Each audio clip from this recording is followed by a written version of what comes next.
Hi, I'm Susan Mangan. And I'm Matt Mangan. We're with PMI Potomac. We're a property management company. The way we heard about BNI was from our franchise. They encouraged everybody to join a BNI chapter or a networking group like it. I am a member of the Game Changers, and Matt is a member of the Bethesda business.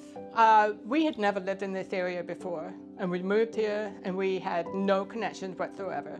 And when our franchise suggested that we join a BNI, we both decided to join a group because we did not have any connections at all, and we didn't know any vendors to be able to use in our property management business.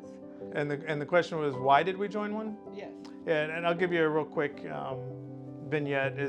I was in the military for 30 years, and when we moved to a new base, the first thing that they do is they give you like a base phone book, and in that phone book is your doctor, there's your lawyers in there, the guy who's going to work on your house, everybody's in that book, and you've got it all there. But when we retired and we started a new business and moved to a new area, nobody gave us that book. And but BNI became that book to us. Basically in our chapter, I've got my lawyer, I've got my financial advisor, I've got a little bit of everybody that I need to network and to set up a community. I would say do it if you're trying to build a business and you're looking to get referrals and build a community. Obviously, there's some people it's not a good fit for. If you're in a W-2 job working for another large company, there's no reason for you to come into a networking organization like BNI.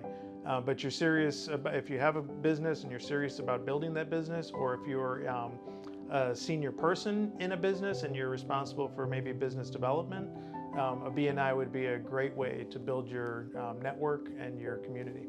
I would choose BNI over other networking groups, even Chamber of Commerce, because BNI has the accountability factor in it.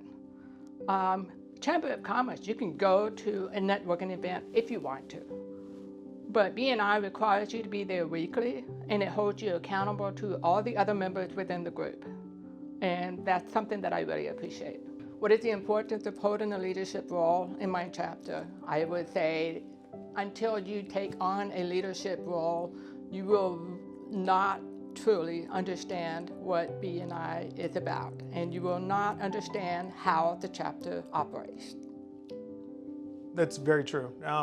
When you're, I don't want to say just a member, because everybody's important and everybody's a member, but when you're showing up every week and the whole thing is gonna kind of swirling around you, somebody's saying, hey, time to sit down, get your breakfast, let's get moving, and you're just following along, you're not thinking ahead on who needs help, what's going on over here, why is so-and-so not here this week? You're more plugged in if you're in a leadership role. Somebody can, hey, did you know that so-and-so needs a medical for the next 8 weeks? Okay, fine, let's, are they going to get a sub, or, and you're helping them that way. And so you're more in touch with what's happening in the group when you're in a leadership role. And you said you don't understand the level of work it takes to make the chapter run until you take one of those roles, and you can be the guy in the back of the peloton, just kind of getting the easy ride, or you can be the guy out front,